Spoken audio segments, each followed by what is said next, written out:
Buenas tardes, buenos días. A la hora que nos estén viendo, los saludo. De nueva cuenta, estamos aquí con charlas con la militancia y simpatizantes.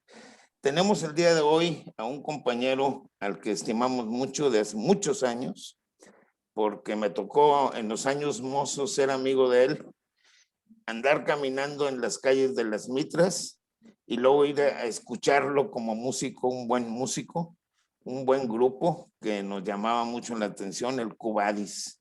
Tenemos aquí pues Alfonso Teja. Alfonso, ¿cómo estás? Afortunadamente muy bien y con gusto de oírte que empiezas con esas evocaciones de los tiempos mozos cuando reíamos sin fin y pensábamos que se podía cambiar el mundo más fácil, ¿no? Aprendimos que es un poquito más difícil, pero estamos en el camino y yo creo que ese sueño no lo hemos dejado. Es lo que dice Sabinas, que es lo que nos tiene vivo. Sí, claro. O como dice Galeano, es lo que nos trae caminando. Es lo que nos trae caminando, sí. Y en ese sentido, pues aquí vamos.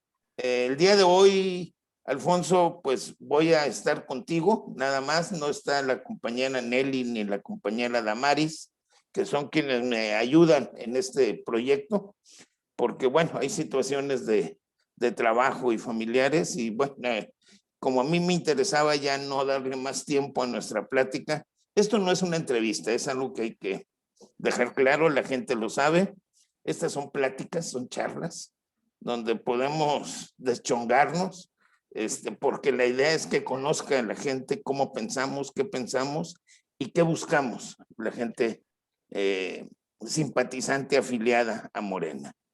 Que la ciudadanía en general se acerque. Hoy me dio mucho gusto, me escribe alguien a quien también conozco del magisterio, no voy a dar el nombre, y me dice: Tomás, están muy interesantes tus programas, es una persona ya adulta, muy interesantes tus programas, pásame todas las ligas porque quiero aprender de ustedes. Y eso es, pues te llena de orgullo, pues porque es gente que ha estado moviéndose en el lado, vamos a llamarle conservador u oficial, más que conservador, oficial, y que voltea y ve lo que estamos haciendo en Morena y lo que pensamos y cómo pensamos, y les empieza a llamar la atención. Algo difícil en esta ciudad, lo platicábamos hace un momento. Esta ciudad es una ciudad difícil. Pero bueno, ya estamos aquí y yo les podría platicar algunas otras cosas. Me acuerdo de un programa que tenía. Se va él a México, lo pierdo al compañero Alfonso. Un día prendo la televisión en Televisa, de aquella época donde Televisa era puro informativo. No me acuerdo el nombre exacto de tu programa, la verdad que no, fueron varios grupos de aquí, nunca pude mandar a Percal, y estuvo ahí el compañero Alfonso dirigiendo este programa. ¿Cómo se llamaba el programa, Alfonso? ¿Te refieres al segmento que hice en ECO, cuando empezó la cadena ECO? Hacíamos un segmento en la madrugada que se llamaba Música sin Fronteras. Música sin Fronteras, ajá. Sí. Sí, es toda una historia ese capítulo. Una chulada, porque gracias.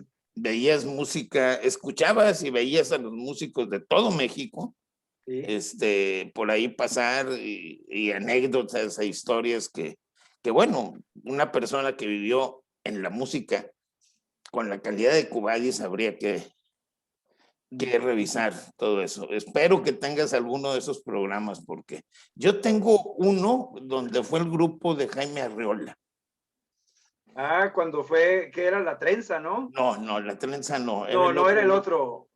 Es que Jaime tuvo varios grupos y no sé. No, sí Jaime fue como 3 o 4 veces contigo. Pero no pues me acuerdo el nombre del grupo. ¿Cuál fue el grupo? La Trenza es que fueron 600 programas. Y La Trenza es el de Maico. La Trenza es el de Maico, ok. Que eran 3 nada más. Creo que también fue. Sí, no también seguro. Estuvo. Fueron como 600 programas y aunque hubo algunos artistas que repitieron, como por ejemplo la Camerata Rupestre o Maldita Vecindad, pues la mayoría no, y entonces pues estamos hablando fácil de unos 550 o 580 artistas, ¿no? Entre conjuntos, solistas, de jazz, cantautores. Ahí estuvo Rafael Mendoza, Jaime López, Rafael Calzada, David Aro, gente de ese calibre en la trova, ¿no? Estuvo Sí, todavía, fíjate, Marcial Alejandro, nada menos. nada menos que Marcial Calibre, Alejandro. sí. Fue una experiencia muy, muy linda porque llegaban todos a tocar en vivo en la madrugada y ahí en el estudio pues era un contacto muy, muy íntimo, de mucha confianza y siempre les gustó mucho el respeto con el que se les trabajaba, se les presentaba, ¿no? Sí, no, Porque, bueno. bueno, llegaban los metaleros, por ejemplo, con unas medenotas acá. Ahí estuvo el Charlie Montana, que acaba de fallecer recientemente, el cowboy punk, ¿no? Creo cómo se anunciaba. Era No me un loco, era un acuerdo. extravagante el Charlie Montana. Y ahí se les permitía hacer su numerito porque, pues, así era el rock and roll, ¿no? Y eso era lo que les gustaba, que no se les preguntaban cosas así absurdas. Oye, ¿por qué te haces caireles? O ¿por qué traes arete? ¿O por qué usas pantalón rosa? Tonterías de ese tipo, no. Vamos a tu letra, vamos a tu canción, vamos a tu postura, vamos a tu propuesta, ese tipo de cosas, ¿no? A lo que traes en sí de fondo. Pero bueno, fue una etapa interesantísima. Ahí, no sé qué otro proyecto te vi también televisivo. Lo que pasa es que yo llegué a ECO gracias a un par de circunstancias afortunadas. Yo ya llevaba en Televisa 10 años, de los Sí, cuales prácticamente, pues casi los 10 estuve en el programa 60 minutos. en Yo trabajé un 60 tiempo con minutos. Jacobo en 24 horas y llegué a cubrir Presidencia de la República muy, muy brevemente, pero me di cuenta que ese ambiente oficial, en un periodismo oficial como el de Jacobo, pues no era lo mío, ¿no? De hecho, yo no quería entrar a Televisa, fíjate, yo llegué a México buscando trabajo, pero a donde primero me dirigí fue a Proceso, porque yo me fui con la representación de la revista Crónica 7. Crónica 7 fue una revista, un semanario regional de información que fundamos los extrabajadores de Tribuna de Monterrey cuando este diario, con toda la cadena García Balseca, se vendió a los Vázquez Raña y entonces se convirtió en la editorial, Organización Editorial Mexicana. Sí, Y sí. cambiaron a nuestro director, como cambiaron a otros 17 directores en periódicos regionales a lo largo y ancho de la República. Y salimos como 45 gentes de ahí de Tribuna. De Gente Tribuna. de formadores, gente de talleres, bueno, hasta parte del sector administrativo también. Entonces, ese personal, con el liderazgo de Fernando Cantú Jenkins, hicimos Crónica 7, pero era muy difícil en aquel tiempo porque era el gobernador Pedro Zorrilla y no había una relación muy tersa con él. Y bueno, tú sabes lo que es para un medio incipiente y más en aquel tiempo el apoyo de la publicidad oficial. Sí, Pero es un temazo era que podemos seguir determinante. trabajando. Esto tiene mucho que ver con estas crisis que estamos viendo ahora con el periodismo institucional, porque toda la política de apoyo institucional por parte del gobierno a esta prensa disque independiente, ¿no? Pues se acabó. Se acabó y resulta que no son tan independientes porque son completamente dependientes de este tipo de publicidad y por eso están molestísimos. En fin, todo Bueno, eso fue lo que me trajo a México y fui a pedir trabajo en Proceso y me dijeron que sí, pero no me dijeron cuándo. Entonces, pues yo llegué en situación muy precaria. Fui a la Radio Educación a ver a Miguel Ángel Granados Chapa, lo mismo, me dijo que sí, pero no me dijo cuándo. Y yo fui a saludar a Cepillín, a Televisa, mi vecino en Las Mitras, ya nos conocíamos bien. Ya me había dicho, vente acá, Poncho, aquí son reflojotes. Y, y me encontré a Félix Cortés y le presenté la revista y le pregunté cómo estaban de espacio. Y me dijo, pues ven el lunes. Y me quedé. ah, Me qué quedé bien. 24 años y cacho, ¿no? Y entonces empecé en 24 horas de la tarde, rápidamente me fui a 24 horas con Jacobo en la noche. Ya luego te digo, ya no me gustó mucho, pero en ese tiempo empezó 60 minutos bajo un modelo de periodismo de investigación Muy bastante. interesante.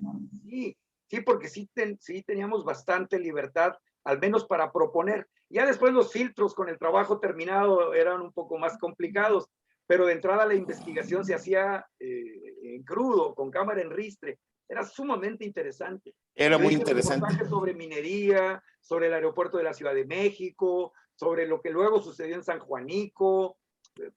Hice cerca de 80 reportajes. Una de las críticas que hacíamos nosotros cuando veíamos 60 minutos, de las críticas que hacíamos a veces con conocimiento o sin conocimiento de causa, es que decíamos, sí, va, pero no va a las cabezas. Por ejemplo, yo recuerdo mucho un programa que se hizo, no sé quién lo hizo, Alfonso, sobre la Policía Federal de Caminos.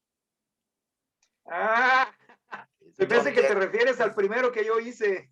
Tal vez donde Se terminó llamó el Ruta programa. Sin Fin. Era la vida de los traileros. Sí, pero Nada más salió de pasadita, cómo estaban mordiendo en una zona de la carretera por Zacatecas. Sí, pero nada más sacrifican. Nada más hasta ahí, así es al, la práctica. al policía, porque el policía sabíamos, y ahí bueno, se no, hizo oye, alguna referencia, que fuimos había... con el jefe de la zona, llegamos luego con el jefe de la zona a Sí, pero decirle, eso se oiga, ahí cortó. están mordiendo, pero hasta ahí nada más. Hasta ahí. Y fue el sacrificado, fue el policía. O sea, y así Fue el acá jefe de zona. cuando revisábamos decíamos, espérate, pues lleguen Oye, pero hasta... hubo temas en donde nos metimos hasta la cocina. No, hubo muchos temas, no, yo a lo que me refiero, y no te echo la culpa a ti, o no, que la línea editorial decía, espérate, hasta aquí llega, Pues sí. no toques más arriba. Y es lo que está No se pasando. podía tocar al ejército, no se podía tocar al presidente, no se podía tocar a la iglesia. Y bueno, había ciertos intereses. Yo recuerdo una vez cuando hubo una renovación de dirección, hubo un jefe que se le ocurrió hacer un reportaje sobre por qué un coche armado tiene un precio y si compras el coche desarmado en sus refacciones te sale mucho más caro, siendo que tiene el valor agregado del ensamble ya realizado, ¿no? Y bueno, se le olvidó a este señor que los dueños de Televisa tenían agencias de Chevrolet y de Ford y de Volkswagen. Apenas empezó el reportaje y de arriba llegó la orden, ¿verdad? Párenle a su cuento. Mira, te voy a platicar para que me entiendas. Mi amigo Maussan decía que nosotros en 60 minutos teníamos que tirar al blanco y los blancos estaban intercalados con copas de cristal. Entonces había que hacer blanco y respetar las copas, pero el tiro era con ráfaga de metralleta. Entonces el secreto era poder hacer blancos y no romper las copas, ¿me entiendes? Sí. Bueno, era una práctica común en esa época. Esto fue antes de que el ovni se llevara a Jaime, ¿verdad? Antes de Yo se que lo dije, Jaime, sí. te me vas a ir con el ovni. Él no creyó, pero sí se fue. Bueno, él está convencido que ya están aquí. Sí, Hemos él tenido está pláticas convencido. muy...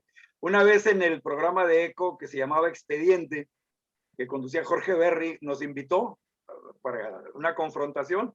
Jaime totalmente diciendo, ya están aquí, miren las naves de plasma y todo eso. Y yo acá, Jaime, esto te está dando ya para cambiar de estatus económico, ¿verdad? Puede ser. No, pero sí es un convencido. Sí es un convencido, sí. Es un Mira, convencido. 24 años en Televisa te permite saber en este país de qué lado más caleiguana. Claro. Y eso es bien importante porque cuando yo salgo de Televisa después de todos estos años fue porque se cerró la cadena ECO el 30 de abril del 2001. Sí. Y te juro, 4 meses después estábamos todos llorando. No nada más por la impresión de lo que pasó en Nueva York, sino porque como me habló uno de mis productores, yo estaba en San Miguel esa mañana del 11 de septiembre, y me habló uno de mis amigos exproductores de ECO. Alfonso, ¿estás viendo? Digo, sí, claro. Era nuestro, me dijo. Nada más. Y sí, le entendí perfectamente lo que él decía, ¿no? Pues ya no sí. existía la cadena. Pues sí, pero bueno, esa también fue una jugada magistral, lo de la pérdida de la cadena, fue intencional. ¿Sabes que fue por la presión de los accionistas extranjeros? ¿Sí? La cadena costaba más o menos 20, 22 millones de dólares anuales y el plan de comercialización llegó tarde y mal planteado. Los primeros 10 años de la cadena, la señal se regalaba.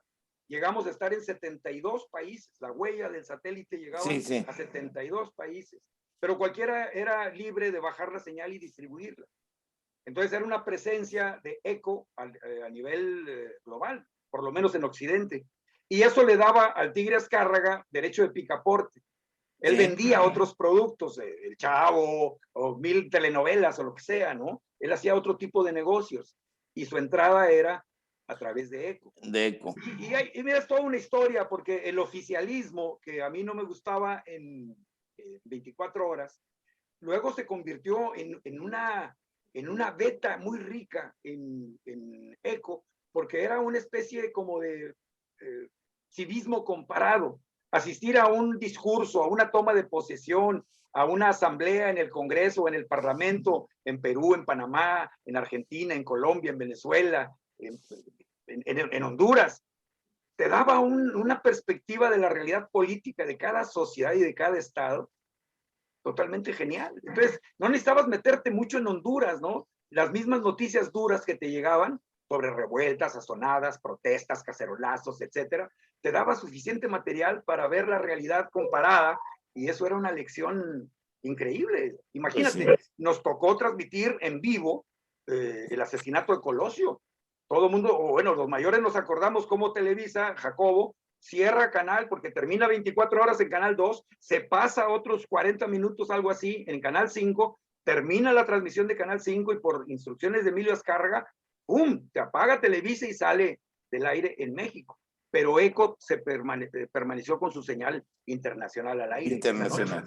Sí, y a mí me tocó dar, cuando Goyo Meraz estaba en Tijuana, Gregorio Meraz, y le llegó el primer reporte de balística, en donde se hablaba claramente de las dos trayectorias, una por un lado de arriba hacia abajo y la otra por el otro lado de abajo hacia arriba, ¿no? Y yo recuerdo claramente que le dije, habrá que ver si se consiguen los proyectiles o que se haga algún tipo de examen balístico para confirmar que haya sido un solo tirador, porque está difícil, aquella cosa del giro, ¿te acuerdas? Sí, sí, sí. Todo eso pasó al aire, porque cuando Jacobo se fue, nos dijo a Paco Ramírez, Francisco Ramírez y a mí, me dijo así, saquen todo. Esa noche estuvimos transmitiendo libre al mundo lo que pasó esa madrugada del 24 de marzo, ¿no? 24 de marzo. 24 de marzo del 94. Que también fue otra situación interesantísima. Oye, ya llevamos 17 minutos nada más conociendo tu vida. Una parte. No hemos hablado de cuando canté con Javier Batis. No hemos hablado de eso, pero espérame, ahorita me gustaría que entráramos un poquito más al tema. Nos vamos a dar tiempo. Vamos a lo de hoy. Sí, vamos a darnos tiempo de sacar algo exclusivo de Teja, un día de estos, cuando tú decidas, y nos ponemos a platicar. Es más, invitamos a algunos amigos músicos o cosas de esas para platicar algunas anécdotas. Estaría interesante. Sí, claro, cuando quieras. Alfonso, después de este preciosísima introducción que hiciste tú, te digo, bueno, pues somos simpatizantes, somos militantes de Morena. Militantes, desde diciembre del 17, cuando fue la asamblea que logró dar pie a la Constitución. Y desde ahí empezamos a ser testigos de una serie desde el 14. No entendí. Desde el 14. Del 14. Fue el 14. Sí, tienes razón, desde el 14, perdón. El 14 el armamos. El 17 es el día de 17 de diciembre. Sí, pero 14. Desde el 14 armamos cuando la asamblea, Morena. La segunda. Cuando fuimos a la segunda Asamblea Nacional, que se hicieron los estatutos. Unos estatutos hechos para, se los dije hace unos días a unas gentes, unos estatutos hechos para que el dirigente del partido fuera un líder honesto. O sea, unos estatutos hechos para que Andrés Manuel dirigiera el partido o fuera quien marcara las líneas en el partido. Nos quedamos con esa idea, no hemos entendido lo que está pasando, estamos batallando. El partido ha entrado en distintas situaciones. Lo primero que quisiera ver contigo es el crecimiento que tiene el partido. ¿Cómo va de 0 a 100 en menos de 3 años? Híjoles. ¿No será al revés? No, en menos de un año va de 100. Sí, ándale, a eso me refería, sí. No, pero del principio, de cuando se separa la gente del PRD, los primeros perredistas, seguidores de Andrés Manuel, cuando los seguidores de Andrés Manuel nos acercamos, que no estuvimos con el PRD, Sí, que es nos cierto. acercamos. Ya las viejas izquierdas, unas venían coladas con el PRD. Cuando se nos separan algunas izquierdas, muy que no han entendido el proceso y se nos separan y empiezan, se van tan a la izquierda, que se convierten en derecha y que están diciendo que Andrés Manuel o que el partido no es un partido que busca el socialismo, la llevada al proletariado al poder, que es un partido. Sí, eso lo sabemos quienes estamos en Morena, pero tuvo un crecimiento exponencial. Porque yo recuerdo en el 15 que me toca ser candidato, que aquí en Nuevo León a duras penas podíamos tocar una puerta sin que te recordaran hasta de qué te ibas a morir. Y en el 18, en el 17, a fines del 17, la gente abría las puertas y te decía, pásele. Sí, sí, sí, es cierto. En el 18, Nuevo León se gana para Andrés Manuel. Algo que se veía imposible. ¿Cuál es tu apreciación de ese principio del partido? Mira, yo no soy politólogo ni pretendo asumirme como tal, ni mucho menos. Yo lo que soy como reportero de ya algunos años en esto, tengo una suerte de costumbre de ver las cosas de manera muy horizontal para poder referenciar las cosas, ¿no? Para poder evaluar cualquier situación tienes que relacionarla con algo, con un punto de referencia. Y yo sí te puedo decir en ese sentido que veo dos grandes áreas que habría que tratar de precisar. Como no soy politólogo, no tengo los elementos duros, los instrumentos de medición precisa. Pero yo siento que el aspecto de rechazo al antiguo régimen fue sumamente importante, sin demeritar el otro factor, que es la parte de que conocer a Andrés Manuel es entender el carisma de lo que es la personalidad profunda de este gran líder que lo es. Y Sí, más sí. en ese tiempo que no había tenido el desgaste del ejercicio del poder, porque ya sabemos que el poder desgasta y se ha confirmado ahora recientemente, ¿no? Entonces yo siento que estos dos valores se dieron muy fuerte en ese rechazo al antiguo régimen, porque la verdad lo que vimos en el reinado, lo digo con toda intención, de Peña Nieto fue la cereza del pastel. O sea, cuando el voto de castigo al PRI en el 2000 con Fox, el candidato que hablaba como presidente y luego cuando fue presidente seguía hablando como candidato, ¿no? Y salió más cobarde y más joto que nada, perdonando la palabra y el concepto. Este grandote resultó un fanfarrón nada más, ¿no? Y luego todavía nos dejó al Borolas, que, bueno, es impresionante. A mí el sexenio de Calderón ya me tocó aquí, y yo fui director de noticias de TV Azteca Noreste. Me tocó toda la racha de violencia y bueno, no voy a entrar en detalles por demás, vergonzosos por todos lados. Por todos lados. Pero bueno, llega este señor y yo vi la continuidad. Mira, para 60 minutos hice el reportaje del aeropuerto en el 83. Ya desde entonces estaba la intención de ampliar el aeropuerto internacional de la Ciudad de México hacia el vaso del exclavo de Texcoco. Esa obra es inviable. Le trataron de poner una cimentación con todo es una roca que estuvieron explotando en los alrededores. De un causaron cerro. un desastre, sí, es un tezontle. Tezontle. Hicieron unos daños ecológicos y a la población en los alrededores, pero además le hicieron toda la carrera precisamente para que fuera más costoso el suspender la obra y tuviera que embarcarse en este proyecto, ¿no? Entonces, los niveles de corrupción, de absurda corrupción a ojos vistas, como se dice, era todo ya insoportable. Entonces, este gran rechazo de cualquier gente medianamente pensante fue muy patente, ¿no? Entonces tú se empató con coincides. esta simpatía, con este carisma de Andrés Manuel, ¿no? Sí, tú coincides entonces con aquellos que plantean y que planteamos que el gran favor nos lo hizo el PRI, porque cometió tantos errores de corrupción, de exceso de cinismo, y fue acercando a una clase media Sí, sí lo diría, sí. pero no lo pondré en ese término del gran favor, fíjate. Me recordaste Bueno. la canción aquella de Marilena Walsh de Como la cigarra, ¿no? Tantas veces me mataron, tantas veces me morí, sin embargo estoy aquí resucitando y doy gracias, ¿no? A quien me mató tan mal. Aquí estoy viviendo. Bueno, está bien, correcto, En tienes ese razón. sentido sí acepto, ¿no? Pero Sí, no podemos decir, es que como me diste de madrazos, ahora creo más en Dios, ¿no? Gracias. No, no, no soy de esa posición. correcto, bueno, Abuso, se está le bien. llama abuso. Ese es un planteamiento, yo te decía, porque mucha gente decía, bueno, fueron tantos errores que aún incluso un voto duro de ellos se los quitan.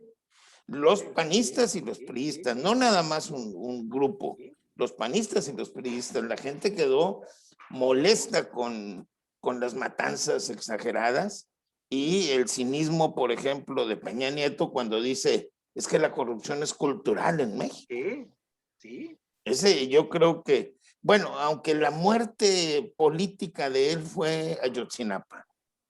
Por supuesto. Pero fíjate que esa no fue una muerte instantánea, Ah, fue una no, larga agonía que todavía hay quien no se da cuenta cabal de lo que eso significó. y lo que significa, por Lo que ello sigue también las significando, sí, de respuestas acuerdo, que son sí, de necesarias. acuerdo, de Mira, acuerdo. estamos ya a 4 minutos de que se nos acabe esta media hora y Y todavía no entramos en materia. apenas vamos acercándonos, estamos antes del umbral. Me doy, me doy, me doy. ¿Estarás dispuesto a quedarte otra media hora despuesito de que terminemos esta plática? ¿Sí? Te voy a decir como decía mi papá cuando le ofrecía yo un tequila. Me decía, déjame pensarlo. Bueno, Bueno, ya está.